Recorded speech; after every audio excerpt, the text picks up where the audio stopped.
നമസ്കാരം. ഞാൻ Sophy Kuriakose. Cook with സോഫിയുടെ ഏറ്റവും പുതിയ എപ്പിസോഡിലേക്ക് എല്ലാവരെയും സ്വാഗതം ചെയ്യുന്നു. ഓണമൊക്കെ ആകുമ്പോഴത്തേക്ക് എല്ലാവർക്കും ആഗ്രഹമുള്ള ഒന്നാണ് ഒരു ഉപ്പേരി ഉണ്ടാക്കുക എന്നുള്ളത്. നമ്മൾ ഏത്തക്കായ കൊണ്ടാണ് മിക്കവാറും ഉപ്പേരി അല്ലെങ്കിൽ ചിപ്സ് ഉണ്ടാക്കിയെടുക്കുന്നത്. അതെല്ലാവർക്കും ഇഷ്ടമാണ്. എന്നാൽ മറ്റ് കായ്കൾ കൊണ്ടൊന്നും തന്നെ നമ്മളങ്ങനെ ചിപ്സ് ഉണ്ടാക്കാറില്ല. ഞാൻ കഴിഞ്ഞ ദിവസം മറ്റ് കായ കൊണ്ടൊന്ന് ചിപ്സ് ഉണ്ടാക്കി നോക്കി. എല്ലാവർക്കും വളരെ ഇഷ്ടപ്പെട്ടതാണ്. അത് ഏത്തയ്ക്ക പോലെ തന്നെ നമുക്ക് കഴിക്കാൻ പറ്റിയ ഒരു ചിപ്സാണിത്. ഞാൻ ഇന്നിവിടെ ചെയ്യുന്നത് നമ്മൾ കടകളിലൊക്കെ ധാരാളമായിട്ട് വാങ്ങിക്കാൻ കിട്ടുന്ന പൊന്തൻകായ എന്നും മന്ദൻകായ എന്നും കരിക്കായ എന്നൊക്കെ പല പേരിൽ അറിയപ്പെടുന്ന കാ കൊണ്ടാണ് ഇന്ന് ഞാനിവിടെ ചിപ്സ് ഉണ്ടാക്കി കാണിക്കുന്നത്. ഇതിനു മുമ്പും ഏത്തക്കായ കൊണ്ട് 3 തരത്തിലുള്ള ചിപ്സ് ഞാൻ ഉണ്ടാക്കി ഇട്ടിട്ടുണ്ട്. കാണാത്തവരതൊന്ന് കണ്ടു നോക്കണം. വളരെ രുചിയുള്ള ഈ പൊന്തൻകായ ചിപ്സിൻ്റെ ചേരുവകൾ എന്തൊക്കെയാണെന്നും അതെങ്ങനെയാണ് ഉണ്ടാക്കുന്നതെന്ന് നമുക്കൊന്ന് കാണാം. ഞാൻ ഇവിടെ ഒരു മസാല ചേർത്തുള്ളൊരു ചിപ്സാണ് ഉണ്ടാക്കുന്നത്. 2 തരത്തിൽ ഉണ്ടാക്കുന്നുണ്ട്. ഒന്ന് മസാല ചേർത്തും ഒന്ന് മസാല ചേർക്കാത്തയും ചിപ്സ്. ഞാൻ ഇതിനു വേണ്ടി എടുത്തിരിക്കുന്നത് ഇതുപോലെയുള്ള ഇത് 1 കിലോ കായാണ് എടുത്തിരിക്കുന്നത്.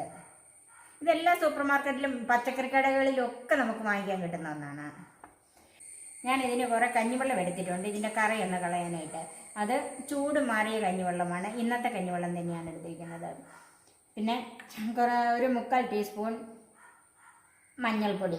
ഈ കായ് വറക്കുമ്പോൾ ഇതിന് ഏത്തയ്ക്ക വറക്കുന്നത് പോലെയുള്ള മഞ്ഞ കളർ കിട്ടുകയില്ല, വെളുത്തിരിക്കും. അപ്പോൾ അതിന് നമുക്ക് മഞ്ഞ കളർ വേണമെങ്കിൽ അല്പം മഞ്ഞൾപ്പൊടി ചേർത്ത് കൊടുക്കണം. അതിന് വേണ്ടിയും മസാല ഉണ്ടാക്കാനെല്ലാം കൂടെ ഞാൻ എടുത്തിരിക്കുന്നത് ഒരു 3/4 ടീസ്പൂൺ മഞ്ഞൾപ്പൊടിയാണ്, ഒരു 1/4 ടീസ്പൂൺ ഗരം മസാല, അതുപോലെ 1/2 ടീസ്പൂൺ മുളക് പൊടി, ആവശ്യത്തിന് ഉപ്പ്, വറുക്കാൻ ആവശ്യമുള്ള വെളിച്ചെണ്ണ, പിന്നെ ഈ ഉപ്പും മഞ്ഞൾപ്പൊടിയൊക്കെ കലക്കാനായിട്ട് കുറച്ച് വെള്ളം.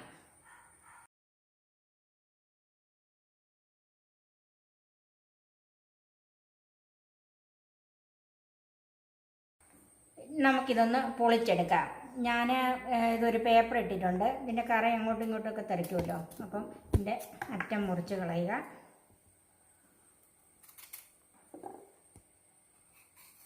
നമ്മൾ ഏത്തയ്ക്ക പൊളിക്കുന്നത് പോലെ തന്നെ ഇത് പൊളിച്ചെടുക്കാം. ഒന്ന് വരഞ്ഞു കഴിഞ്ഞിട്ട്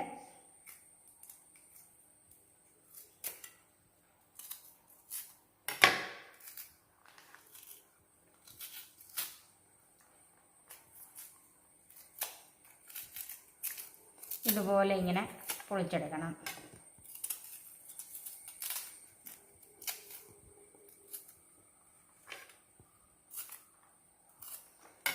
അരിയുന്നതിന് മുമ്പ് പൊളിച്ച ഉടനെ ഞാനിത് കഞ്ഞിവെള്ളത്തിലേക്ക് ഇടുവാണ്. ബാക്കി നമുക്ക് ഇതുപോലെ പൊളിച്ച് കഞ്ഞിവെള്ളത്തിലിടാം. അപ്പോൾ വാഴയ്ക്കായ എല്ലാം പൊളിച്ച് ഞാൻ പൊളിച്ച് കഞ്ഞിവെള്ളത്തിലിട്ടിട്ടുണ്ട്. ഇനി നമുക്കിത് കഞ്ഞിവെള്ളത്തിൽ നിന്ന് മാറ്റി ഒന്ന് തുടച്ചെടുക്കണം.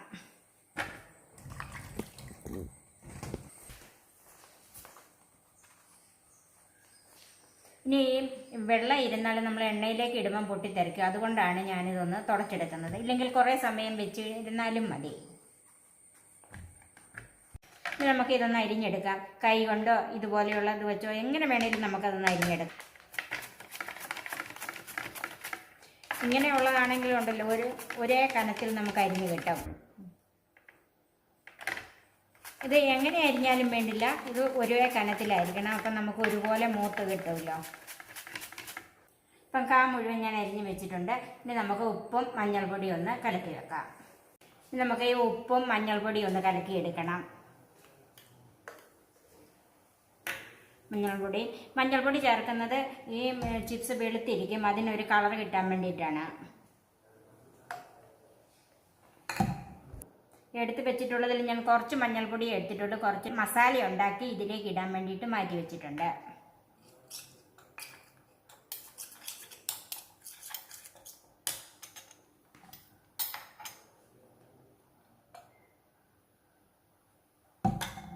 ഒത്തിരി വെള്ളം ഒഴിച്ച് വെള്ളം കൂട്ടണ്ട, കുറച്ചൊന്ന് കുറുകെ കലക്കി വെച്ചാൽ മതി. വെളിച്ചെണ്ണയിലാണ് ഞാനിത് വറുത്തെടുക്കുന്നത്. വെളിച്ചെണ്ണ നന്നായിട്ട് ചൂടായിട്ടുണ്ട്. തീയൊരൽപ്പം ഒന്ന് കുറയ്ക്കാം. നമ്മൾ ഇടുമ്പോഴത്തേക്കും തെറിക്കാതിരിക്കാൻ വേണ്ടിയാണ് അങ്ങനെ കുറച്ച് വെച്ചത്. ഇനി ഇത് ചൂടായ എണ്ണയിലേക്ക് ഇടാം.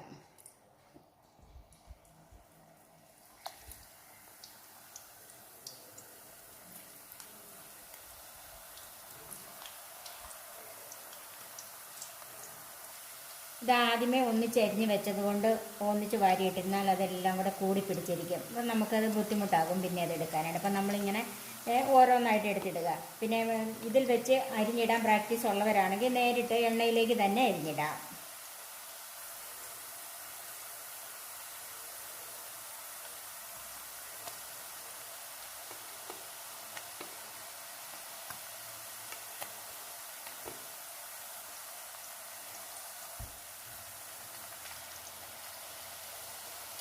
ഇനി തീ അല്പം കൂട്ടി വെച്ച് കൊടുക്കണം.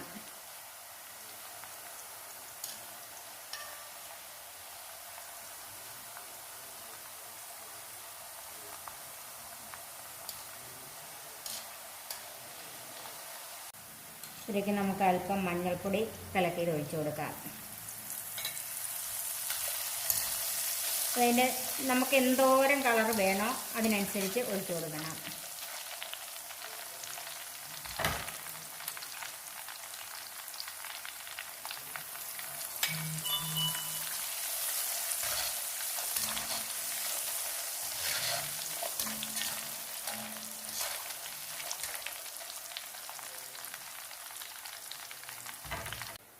കളർ ഓരോരുത്തരുടെ ഇഷ്ടത്തിനനുസരിച്ച് മഞ്ഞൾപ്പൊടി വെള്ളം ഒഴിച്ചു കൊടുക്കാം. എനിക്കിപ്പോൾ ഇത്രയും കളർ മതി, അതുകൊണ്ടാണ് ഞാൻ അത്രയും ഒഴിച്ചത്.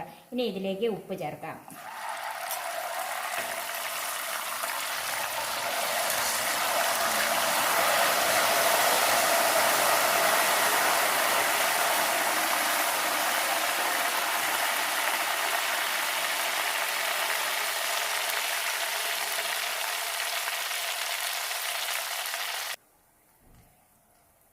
ഇപ്പം ഈ ചിപ്സ് നന്നായിട്ട് മൂത്തിട്ടുണ്ട്. ഇതിൻ്റെ കളറൊക്കെ ഒന്ന് മാറി നമുക്ക് കോരിയെടുക്കാം. ആദ്യത്തെ പ്രാവശ്യം ഞാൻ കുറച്ചേ ഇട്ടുള്ളായിരുന്നു. എപ്പോഴും കോരിയെടുക്കുമ്പോഴത്തേക്കും തീ ഫുള്ളായിട്ട് വെക്കണം, എന്നിട്ട് വേണം കോരിയെടുക്കാൻ.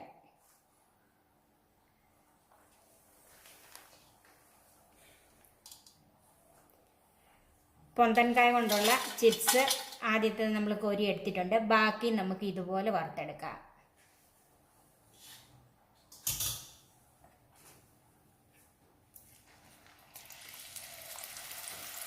മുഴുവൻ ചിപ്സ് ഞാൻ വറുത്ത് കോരിയിട്ടുണ്ട്. നന്നായിട്ട് മൂത്ത് നല്ല ഒടിഞ്ഞ് കിട്ടും. നല്ല കനം കുറവുമാണ്.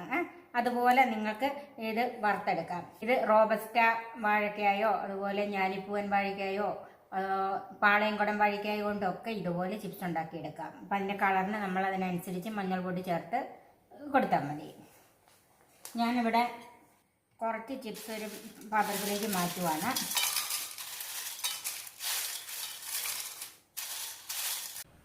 കുറച്ച് ചിപ്സ് ഞാൻ പ്ലെയിൻ ആയിട്ട് തന്നെ മാറ്റിയിട്ടുണ്ട്. ബാക്കിയിലേക്ക് മസാല ചേർക്കുവാണ്. അതിലേക്ക് കുറച്ച് മഞ്ഞൾപ്പൊടി,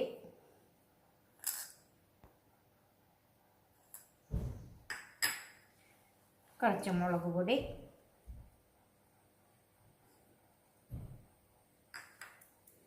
കുറച്ച് ഗരം മസാല നന്നായിട്ട് ഇളക്കിയെടുക്കണം. കുറവെന്ന് തോന്നിയാൽ നമുക്ക് അല്പം കൂടെ ഇട്ട് കൊടുക്കാം.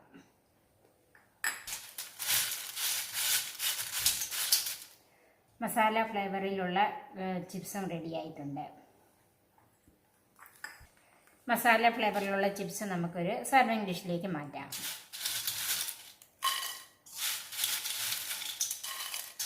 പൊന്തൻകായ കൊണ്ടുള്ള 2 തരത്തിലുള്ള ചിപ്സ് റെഡിയായി.